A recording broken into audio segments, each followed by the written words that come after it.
কর কর। কাকা একবার বাইরে আসুন না। কেন রে বড়া? বাড়া বললেন না কাকা, একবার শুনেন না, একবার আসেন। দাঁড়া বড়া। হ্যাঁ বল বড়া, কি বলবি? আবে কেলা শুধু তোর বড়া খুব বড় হয়ে গেছে লাই। কেন বড়া তুমি এরকম কথা বলছো বড়া? কি কাকা কথায় কথায় বাড়া বলছো কেন? উনি এমএলএ সাহেব যে। তা কি হয়েছে রে বড়া? ও এমএলএ তা বড়া? ও বড়া যেখানকার এমএলএ সেখানে গিয়ে ফুটানি মারাবে, ঠিক আছে? এখানকার এমএলএ কি তাই ওকে ওর কথা শুনবো বড়া আমি? ওকে জিজ্ঞেস কর বাড়িটা কোন জায়গায়। বলছি কাকা এখানে দুর্বল সাহার বাড়িটা কোন জায়গায় বলতে পারেন? আমার বাড়া বলবে, জানলেও বলবো না বড়া। আবার কি লোক রে বাড়া? কেন কাকা বলবে না কেন? বালছি তো বলবো না কি বড়া? তোর আমার কে হয় বড়া তাই বলবো? আমরা যেই হই না কেন কাকা, বলেন একটু ইম্পর্টেন্ট কাজে এসেছে। আমি জানি না বড়া। ওই বাড়িতে একটা ছেলে আছে, দেখা বসে আছে, ইকো গাড়ি আছে, ওই বাড়িটাই জিজ্ঞেস কর, দেখা ও বলতে পারবে বড়া। আর তুমি বলতে পারবে না? না বড়া আমি বলতে পারবো না, আমি সারা রাত মদ খেয়ে শুয়েছিলাম, একটু আগে আমার নেশা খাইলো, আমি জানি না, তুমি ওকে জিজ্ঞেস করো, ও বলতে পারবে।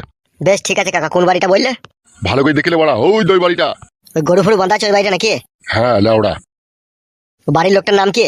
আজাহার রে বড়া। ওকে জিজ্ঞেস করলে সব বল দেবে। হ্যাঁ রে বড়া। দূর বাড়া।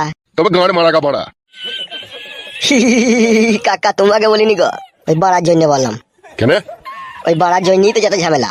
যত বড়া এখান থেকে গাঁড় মারাইছি বড়া। বেরু বড়া কপালি চুদা এখান থেকে।